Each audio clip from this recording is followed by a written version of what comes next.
We've got all of your 2023 Washington Commanders picks right here.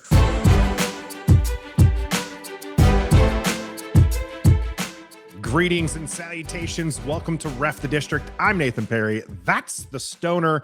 And we are going to give our initial thoughts to the 2023 draft class. Now, this is just the individual picks. We're not going to get to undrafted free agents or anything like that. Catch us on our Wednesday show where we will be talking about the full process and everything that goes in there. But we are just going to break down each individual pick and what we think about it. Stoner, you ready? I'm ready. Let's do it. Love it. All right. Well, pick 16 overall was Emmanuel Forbes out of Mississippi State. Now, this one was a bit of kind of drama as Christian Gonzalez fell down to 16, and a lot of people thought that was going to be the pick, Stoner. What do you think? Yeah, I think when you get a chance to look at it afterwards, the team obviously had him pegged all along. So that's something that I always look for with an organization is they figure out who their guy is, then they go get him. And this was the case for Washington. He is slight. He's 6'1", but he's only 166 pounds. He's got the long arms. He plays very well on the outside only. And when we went into this offseason, we said the two biggest needs are what? Corner and offensive line. And they went out and found a corner. He's obviously a ball hawk. He's a guy who's always around the ball. He had 6 interceptions last year. And Washington, as a team for corners, only had 4 in the entire season. So that's what they were missing. And they went out and they designated a guy that they wanted to get who's going to cause turnovers, and he can take it back to the house with his speed. I really, really like the pick of Emmanuel Forbes at 16, so I'm happy with Washington. I think this is probably, for me, it's probably a B+. I wouldn't necessarily give it an A, but it's a B+ for me. Yeah, I think it's a solid B+, and mostly because this is a position of need. Mm-hmm. This is a guy that they wanted. And you're right. That playmaking ability is going to be so important. I'm really not upset that the pick wasn't Christian Gonzalez. I think Emmanuel Forbes is going to be the right pick the way that Washington likes to play off the ball. And now they've got, a young cornerback who can really bolster, behind Fuller and BSJ, or even maybe supplant one of them. Mm-hmm. Well, in round 2, they decided to go back to that defensive back Stoner. With 47, they took Jartavius Martin, safety out of Illinois, a Bobby McCain replacement, as he's also known as a strong nickel corner. Yeah. Were you in love with this pick? I was a little surprised. Everyone thought that they were going to go offensive line. There was plenty of options out there for offensive line, and they went with basically the same kind of guy that they got in the first round. So after they made that pick of Emmanuel Forbes, the real question was, okay, who's going to move into the slot? Is it going to be Kendall Fuller or is it going to be St. Juste? And instead, what they decided to do is draft a guy who's going to be in the slot. He's a slot guy through and through. This is what he's going to do.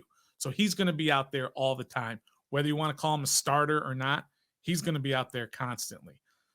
The only issue I have with it is now you've got 4 starting cornerbacks for 3 slots. I hate to say it, but I think it probably spells the end of Kendall Fuller's career here in Washington. I think he's going to end up being a cut. $8.5 million they saved by cutting him, because you don't need 4 starting corners for 3 slots. Sure, you want depth. That makes sense. I get it. But you can't continue to have 4 guys when there's only 3 spots. It's the same thing they did last year when they drafted Mathis in the second round for a defensive tackle when they had 2 starters already. We don't know how that eventually would have worked out because he got hurt, but we saw he was Deron Payne's replacement. Well, Deron Payne got paid to stay here. Now you've got 3 starting defensive tackles in 2 spots. It's kind of the same thing. Writing's on the wall. I think Kendall Fuller's gone, but I'd give this pick, I would probably give it a B, because I don't think it was quite the position of need as some of the other spots, especially offensive linemen. Yeah, they definitely took what was kind of a negative, which was that defensive back room, and turned it into a positive with these first 2 picks. The problem is there's a lot of other holes that needed to be filled, and you just took Emmanuel Forbes, and like I said, you kind of have that log jam at the front with Fuller, BSJ, someone's going to have to move inside. So Mhm. Jartavius Martin is that corner slot, but he's also a free safety. But the team really liked having Defoe and Cam Curl out there. Sure did. And so I just didn't really understand this one outside the fact that I think Jartavius Martin is an excellent player and another playmaking person in that defensive backfield. So I think that they are trying to make a transition into players who are not just solid, but players who can get the ball over. Washington had so few turnovers these last couple of years, and these two first picks are meant to make a difference. I just, again, can't get behind taking another defensive back this early when there was other positions that needed to be filled. But so for that, I'm going to give it a C plus, although I do like Jartavius Martin. It's not the player, it's kind of the position. Absolutely. But this next pick here at 97 was absolutely a position of need and a strong pick at that. It was Ricky Stromberg out of Arkansas, center. Yeah. Stoner, we love the big uglies. What are you thinking about Ricky here with the 3rd round pick? What Ron loves more than anything is position flexibility. And they drafted a center who can play guard. And they signed in free agency a center who can play guard. So hopefully they'll figure out exactly who they want to go where and let them practice at those positions. Because Ricky Stromberg, I think, should go in and be day one starter at center and move Nick Gates over to left guard Cosme, right tackle Wiley, who they signed in the offseason, left tackle. We'll get to that here in a second. But I think they did a great job of getting guys who can play multiple positions, but they have to nail it down and say, Ricky Stromberg, you're our center. Or if they say, Ricky Stromberg, you're our left guard. Not, let's go into camp and kind of figure this out and we'll take 3 weeks and everybody will play all these. No. I think they got to say, you're the guard, you're the center, and let them build that chemistry so that week 1, they're already ready. But I do like the pick. Is certainly a position of need. He's a mauler. He's an excellent pick at that 97th spot. So I'm very happy. I think that was probably a B plus. Sounds about right. And here's the thing with this, like when you're talking your top 100 players in the NFL draft, and he's taken right there at the tail end of that at 97, right? Like these are players you want to make an impact on your team immediately. And there is kind of now a log jam at center.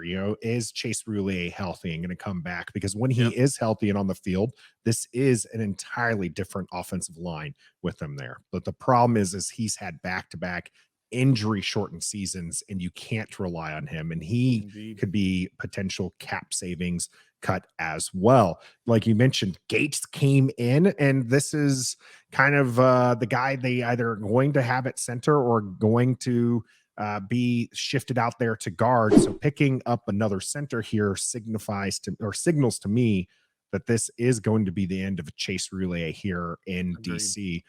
And as much as I like Chase, and like I said, the line is so much better with him, you got to start getting younger at some of these positions, and you got to protect your quarterback. Sam Howell is going to be your QB1, and you're going to want to give him time in that pocket. Loved the pick here with Ricky Stromberg. I'm also going to give this a B plus. Right. I really actually like our next pick here. Braden Daniels, offensive guard out of Utah here with pick 118. Again, shoring up the line here, back-to-back cornerbacks, back-to-back interior offensive linemen. Stoner, another big ugly here. Yep, and maybe not quite big enough. He's only about 294 pounds, but he'll grow into a little bit bigger. But again, position flexibility. He played left guard, he played center, he played right guard, even played some tackle. So he can play all the positions. And I think exactly what you said earlier. This is a guy who probably knocks Chase Roullier off this roster because he can play all of those positions. You don't need 4 starting caliber centers on this team. You like the flexibility. But is it Gates? If it's Gates, then it's not Stromberg, and it's not Larson, and it's not Roullier. And if it's not Gates, then it's Stromberg. And Gates is your backup. Larson is your third. Roullier, where do you fit? So I do think that it does signal the end of his career here, but I love this pick, flexibility. Now you've got a bunch of different guys who can play a bunch of different positions, swing tackles. This is what this guy does. I love watching his tape. I think he's going to be great for this team. He's not going to be a starter. He's going to be one of those guys that could possibly push Charles Leno at left tackle at some point, quite possibly. But right now he's not big enough for that, and so he's probably going to be in that guard position. You got a lot of good players in there now, a lot of linemen. Somebody's going to get left out, and hopefully they'll let Sam cook back there. Yeah. So what was your grade for this one? I would probably give that probably a B, solid B. Okay. I'm going to go with a B plus here. Maybe that's just because I really like Braden Daniels when I watch everything I've seen from him. And so for that, I really think that there's an opportunity here. While he might be a little bit undersized, Stoner, he is an athletic guy, and so is Ricky Stromberg. And so I think that's going to be a difference maker as he tries to transition here into the NFL, is getting him kind of bulked up. But as long as he keeps that quickness, having a guard that can pull, and with that position flex that the team so loves, I really think this is going to be a solid pick here for Washington down the road, even if all he is kind of that Wes Schweitzer fill in the gap kind of player. Right. That's what you need in a fourth round pick at 118. I think that's a solid pick up there. B plus for me. This next player they loved so much, Stoner, they moved up, gave up a draft pick, swapped 5th rounders here to move up to 137 to grab KJ Henry, defensive end out of Clemson. Big guy. Dad is a Commanders fan, so you got to love that. But do you love the pick? I love the pick. I think this is their pick of the draft. This was their big one that's really going to come into play. Obviously, we've talked about it. He's an edge rusher. There's 9 edge rushers on this roster right now. Not a single one of them have a contract after this year. So with losing possibly Chase Young and Montez Sweat, your 2 starters, William Bradley King and Shaka Toney didn't develop like they hoped to, although they're 7th rounders, but still, you hope that they would develop. They never really did. Plus Shaka, of course, is gone for the year on a suspension. So here's a guy that's a replacement.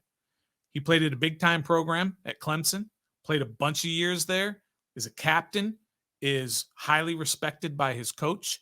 Dabo Swinney said he's one of the best young men he's ever coached, and there's been some good folks that have come through that Clemson program. So I think this is kind of a little bit of a steal in the 5th round, because he's going to be, I'll make this prediction, in 2024, he's going to be your starting defensive end on this team. He's going to be one of them. Whether it's opposite Montez or Chase, we'll see.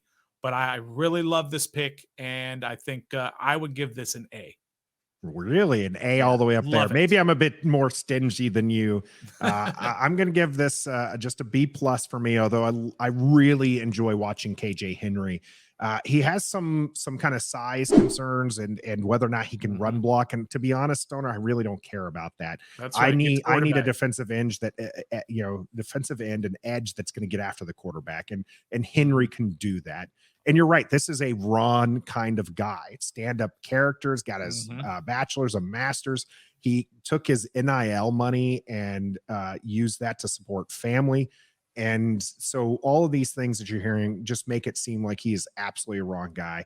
And I think that you're right with Shaka Toney being pretty much just done here in the burgundy and gold. And they needed some edge rushers. Whether or not Chase and Sweat can turn things around there and be a dynamic duo, you're going to need a guy like KJ Henry down the road. So solid pickup here by the Commanders, having to trade up for it. They wanted to. And in fact, this is something, Stoner, that they actually talked about after taking Braden Daniels. They're like, okay, take Braden Daniels, but we need to move up.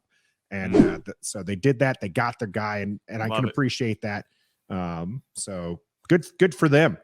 They got another Ron kind of guy here with pick number 193, a running back out of Kentucky that I don't think many people had on their radar, which was Chris Rodriguez Jr.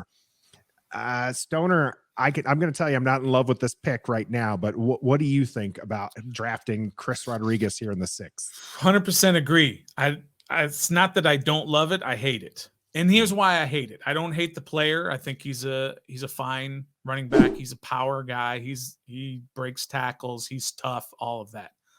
What it does says to me, it signals to me that this team is going to pound the football game in and game out, because your 4 running backs now are all basically the same size. They're all big power backs. And of course, Gibson is not necessarily a power back, an inside runner, but maybe he's your change of pace. But they lost J.D. McKissick, who's that third down back, the guy who you want in open space and all that. So you figure they were going to replace him with the same type of guy. But that's not what they did. They said, we want more power. We want more inside rushing. And I think that signals that that's what they're going to do this year. They're going to try to limit how many times Sam Howell goes back. And that says a little bit of something. Of course, he's basically a rookie. We know it's his second year, but it's his first year. He's going to be starting from the beginning. So they're saying, we don't want to make any mistakes. We're going to limit the number of times he has to drop back, and we're going to pound the ball, because our first down back, B-Rob, is a pound the ball guy. Probably our second down back is going to be either Jonathan Williams or Chris Rodriguez Jr. And then you're going to have Gibson probably in the slot more than anything. And then, all different kinds of packages to get him in space. I don't like it, but that's what they're going to do. Not the player that I don't like. I don't like what it signals to this offense, what it's going to be this year. So I would give it a C-. Wow, the pick before you were really high on, and I had to knock it down a peg. And this one you're down on, but I'm going to go even lower. Whoa, this wow. is like a D level pickup here again. And I'm going to echo the sentiment. It's not about Chris Rodriguez Jr. Fine player and everything, but it's talking about this position as, I'm not saying Jonathan Williams or even Jarrett Patterson are like the end all be all. But there were some other players. You mentioned JD McKissick not being on the team anymore. And so you would think that would be the replacement. Maybe Gibson's meant to be the replacement. I know that they want to use Antonio Gibson in space a lot more, but grabbing essentially B-Rob clone here with Chris Rodriguez Jr. didn't make a lot of sense, because you already have that in kind of the Jonathan Williams or even a Jarrett Patterson type player. So to me, with the other players that were on the board, I mean, Deuce Vaughn just going a few picks after this to the Dallas Cowboys was where I was thinking they would have gone. I did want them to either find an undrafted free agent running back that they can use in a JD McKissick role or drafting one. So I don't mind a running back here in the 6th or the 7th. It was just the type of back that they picked that was a shock to me, when I feel like this is, even if they want to run the ball, making it a little bit more up tempo was what EB was going to be bringing to it. So it's going to remain to be seen. Hopefully Chris Rodriguez Jr. here can prove us wrong, as far as he's like, no, I'm definitely the right guy here. Going to definitely be a lot of pounding the rock between the tackles types runs with Brian Robinson and Rodriguez Jr. And hopefully it works out, but I'm not thrilled with this one, Stoner. Going to give it a D. Oof. With our last pick, with Washington's last pick here at 233, they got a guy listed as outside linebacker, but really is going to be a defensive end for Washington, and that's Andre Jones out of Louisiana. Another bigger dude here coming to shore up the edge rushing. Stoner, are you happy with getting another edge here? Yeah, I think so. Again, you need that depth. You need something moving forward, again, for the replacements, possibly for Chase and Montez, and you don't have a whole lot back there. Hill, James Smith-Williams, those guys don't have a contract next year. So he's going to come in and he's going to be a special teams guy, and he's going to be a guy who pushes for that backup edge job. And at some point, maybe he becomes a starter in years down the road if he can develop. Like we said earlier, the William Bradley Kings and Shaka Tonys never developed as 7th-round picks like they hoped. So they try again with another 7th rounder out of Louisiana. So he's just kind of 7th round. What do you expect? A whole lot. Hopefully he can just make the team. That's really your biggest thing. If he can contribute on special teams. So I would give this a B, because it was very much a position of need, was an edge rusher going forwthis. So I'd give it a B. I think everyone wants you as their teacher and not me, because I'm giving this a C+ here. Okay. This is just kind of where 7th round picks kind of go. with that. This is kind of a Shaka Tony type pick, right? 7th round, a linebacker who's going to be shifting to primarily an edge, is going to have to kind of really learn how to, how the NFL works off the edge. So there's going to be a learning curve, like I said, some development. Shaka Tony never learned. Shaka Tony, though, was coming here as more, a program that's a little bit more known for producing some good linebackers. Shaka Tony was an absolute menace out there at Penn State, and was kind of really the only reason why Shaka Tony fell to the 7th was because of his size. Andre Jones has the size, but now he's having to move the position over. So and it proved itself out with Shaka Tony, right? His size, he couldn't overcome it. He couldn't overcome it. I think if he ever gets back to the NFL, Shaka Tony, he's going to be a 3-4 outside linebacker. And Andre Jones might end up having to be kind of in that role as well. But I do like the fact that he's a 6'5" guy, and if he can put on some more muscle, be kind of a special, kind of one of those pass rushing specialists. Specialist that he can maybe get into, then we'll see. But C+ probably starts his career off on the practice squad, and there's nothing wrong with that when you're a 7th round pick.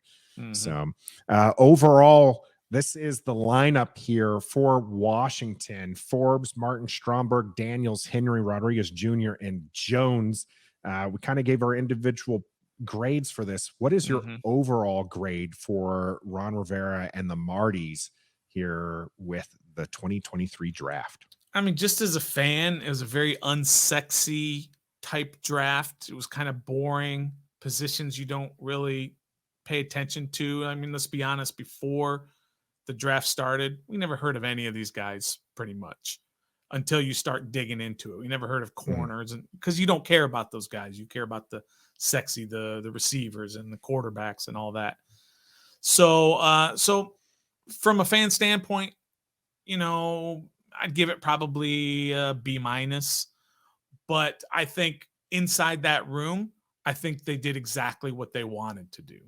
So for them, I think they feel going into training camp that this draft is going to be an A for them, assuming that these guys are able to do what they're supposed to do. But for me, it was kind of a boring, unsexy, productive draft. So a B-. All right. Yeah, I'm right there with you as far as a B for boring. And I won't necessarily tack on the minus. I think that there were some solid picks here. They're looking for some playmaking in the defensive backfield. They've got that. They needed to shore up the offensive line. They've got that. They needed some edge rushers to develop. They've got that. I think that this only reason why this isn't going to be an A is because there's still some questions here after the draft and what you're going to do at a few positions. No linebacker, a little bit of a shock there, as and then we know that the 2 former linebackers aren't exactly looking to fill that position. They're fine with Mayo and company being the 3rd options. Kalike Hudson still with the team. And I think that you're right. The fans are a little confused by that. Were they really that certain this was a deep tight end draft? Or are they really hinging on this tight end room that has some question marks to it? We're going to have to find out in the season, but they were able to plug a few holes there. Like we said, going back-to-back corner, back-to-back offensive linemen. That's what those are the kind of players that they needed to improve this team. And so we'll see if it works out. Going to give them a solid B here. Again, not sexy, a little boring, but what they needed. So, well, that's going to conclude our draft analysis here for 2023 for the Washington Commanders. Check us out on Wednesday, live at 7:30 here on YouTube, where we will go a little bit more in depth in these picks and what we think about them and how overall it works. In fact, we'll have Trev with us on Wednesday as well. But until next time, boring. Be a fan. Hey, thanks for watching us here on Ref the District. While you're at it, don't forget to subscribe to the channel. Check out one of these other videos here as well. We create lots of great content. Of course, we're live every Wednesday at 7:30. Things get pretty heated there as well. Until next time, be a fan.